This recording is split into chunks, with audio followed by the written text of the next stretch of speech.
कहानी का नाम आनंद की खोज। एक नगर का राजा जिसे ईश्वर ने सब कुछ दिया, एक समृद्ध राज्य, सुशील और गुणवती पत्नी, संस्कारी संतान, सब कुछ था उसके पास, पर फिर भी वो दुखी का दुखी रहता। एक बार वो घूमते घूमते एक छोटे से गांव में पहुंचा, जहां एक कुमार भगवान भोले बाबा के मंदिर के बाहर मटकियां बेच रहा था और कुछ मटकियों में पानी भर रखा था और वहीं पर लेटे लेटे हरि भजन गा रहा था। राजा वहां आया, भगवान भोले बाबा के दर्शन किए और कुमार के पास जाकर बैठा तो कुमार बैठ गया और उसने बड़े आदर से राजा को पानी पिलाया। राजा कुमार से कुछ प्रभावित हुआ और राजा ने सोचा कि ये इतनी सी मटकियों को बेचकर क्या कमाता होगा। तो राजा ने पूछा, क्यों भाई प्रजापति जी, मेरे साथ नगर चलोगे? उसने कहा, नगर चलकर क्या करूंगा राजा जी। राजा ने बोला, वहां चलना, वहां खूब मटकियां बनाना। प्रजापति बोला, फिर उन मटकियों का क्या करूंगा? राजा ने कहा, अरे क्या करेगा, उन्हें बेचना, खूब पैसा आएगा तुम्हारे पास। प्रजापति बोला, फिर क्या करूंगा उस पैसे का? राजा ने कहा, अरे पैसे का क्या करेगा, पैसा ही तो सब कुछ है।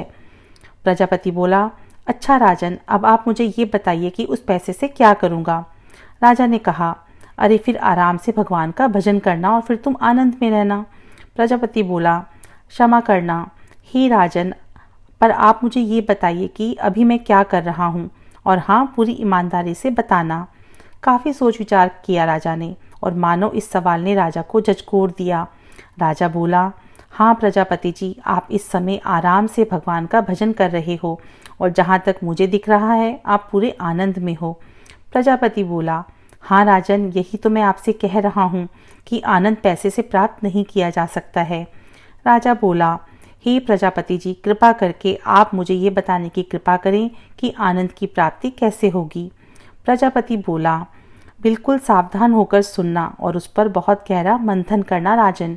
हाथों को उल्टा कर लीजिए। राजा ने पूछा, वो कैसे? प्रजापति बोला, हे राजन, मांगो मत, देना सीखो, और यदि आपने देना सीख लिया तो समझ लेना आपने आनंद की राह पर कदम रख लिया। स्वार्थ को त्यागो, परमार्थ को चुनो।